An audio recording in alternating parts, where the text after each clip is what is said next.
Assalamu alaikum friends, welcome to Afsheen's recipes. இன்னைக்கு நம்ம recipe சேனல்ல ரொம்ப டேஸ்டியான creamyயான mango mousse எப்படி செய்யலாம்ன்றது நம்ம பார்க்கலாம் வாங்க. அதுக்கு நான் மீடியம் சைஸ்ல 2 மாம்பழம் எடுத்து வச்சிருக்கேன். இந்த மாம்பழத்துல வந்து நம்ம தோல் நீக்கிட்டு சின்ன சின்ன பீசஸா கட் பண்ணி வச்சுக்கலாம். மாம்பழம் செலக்ட் பண்ணும்போது ரொம்ப புளிக்காம நல்ல இனிப்பா இருக்க மாம்பழமா செலக்ட் பண்ணுங்க. அப்படி இருந்தாதான் மூஸ் சாப்பிடும்போது ரொம்ப நல்லா இருக்கும், டேஸ்டா இனிப்பா இருக்கும். இந்த நீலம் மாம்பழம் அப்படின்னு சொல்வாங்க, அதுல செஞ்சீங்கன்னா ரொம்பவே நல்ல டேஸ்டா இருக்கும், நல்ல கலரும் இருக்கும். சின்ன சின்ன பீசஸா நான் கட் பண்ணி வச்சுக்கிறேன். இப்போ ஃபுல்லா கட் பண்ணியாச்சு. இந்த பீசஸ் எல்லாமே நம்ம மிக்ஸில போட்டு நல்லா blend பண்ணிக்கலாம்.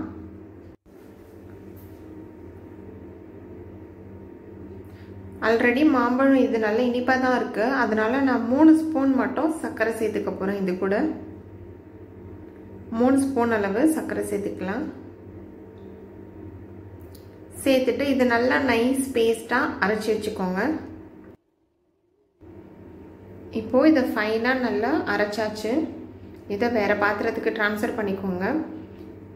மூஸ் செய்யறதுக்கு விப்பிங் கிரீமை வந்து பீட் பண்ணணும்.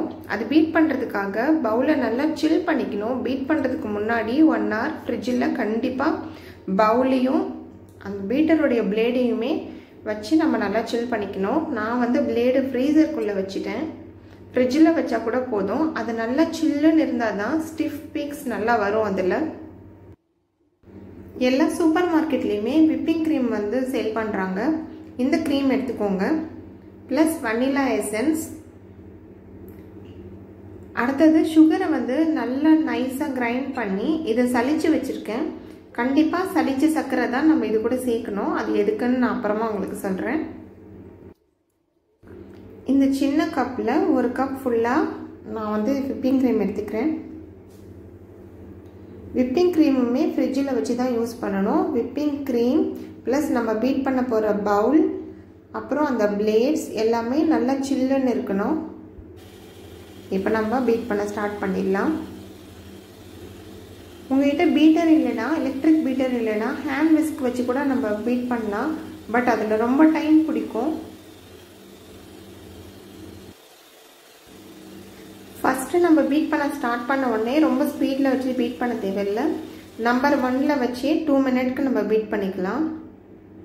நான் இப்போ இதை ஒரு 3 மினிட் பீட் பண்ணியிருப்பேன். இப்போது நம்ம வனிலா எசன்ஸும் பவுடர் சுகரும் சேர்த்துக்கலாம்.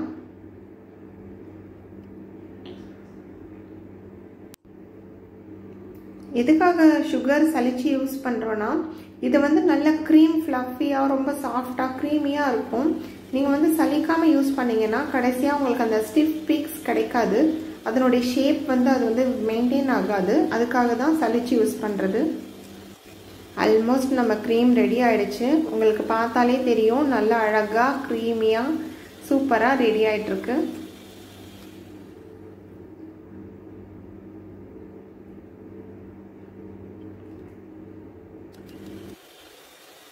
இன்னும் கொஞ்ச நேரம் நான் பீட் பண்ணிக்கிட்டேன்.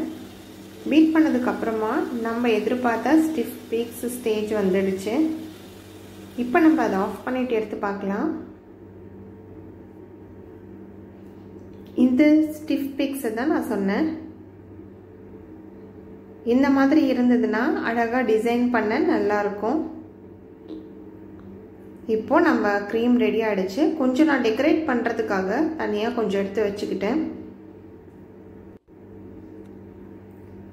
மீதி இருக்க விப்பிங் க்ரீமில் நம்ம அரைச்சி வச்சுருக்க மாம்பழத்தை இது கூட கொஞ்சம் கொஞ்சமாக சேர்த்துக்கலாம்.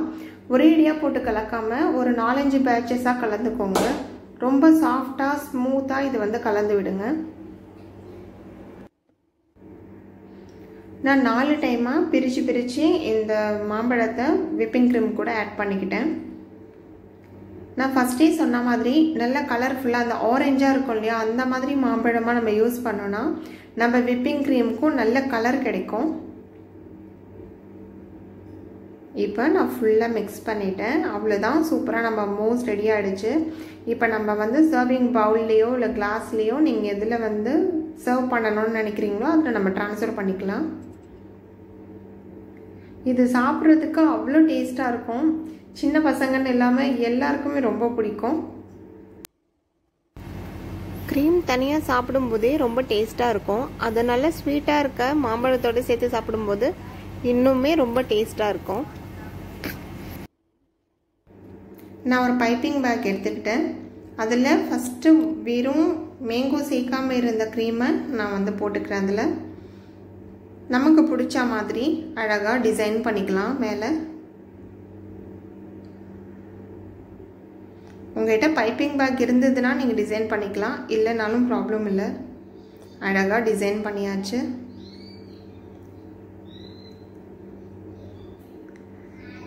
அப்புறம் குட்டி குட்டியாக நறுக்கி வச்சுருக்க மாம்பழத்தை அது மேலே நான் வச்சு டெக்கரேட் பண்ண போகிறேன். இந்த மாதிரி ரெடி பண்ணிவிட்டு இது ஒரு 1 hour or 2 hourக்கு ஃப்ரிட்ஜில் வச்சுடுங்க. ஃப்ரிட்ஜில் வச்சுட்டு சில்லுன்னு எடுத்து சாப்பிட்டிங்கன்னா ரொம்ப நல்லாயிருக்கும். அவ்வளோதான், நம்ம மேங்கோ மூஸ் சூப்பராக ரெடி ஆகிடுச்சு. இந்த வீடியோ உங்களுக்கு பிடிச்சிருந்தா லைக் பண்ணுங்கள், ஷேர் பண்ணுங்கள், மறக்காமல் ஆப்ஷன் ரெசிபீஸ்க்கு சப்ஸ்கிரைப் பண்ணுங்கள். Thank you friends.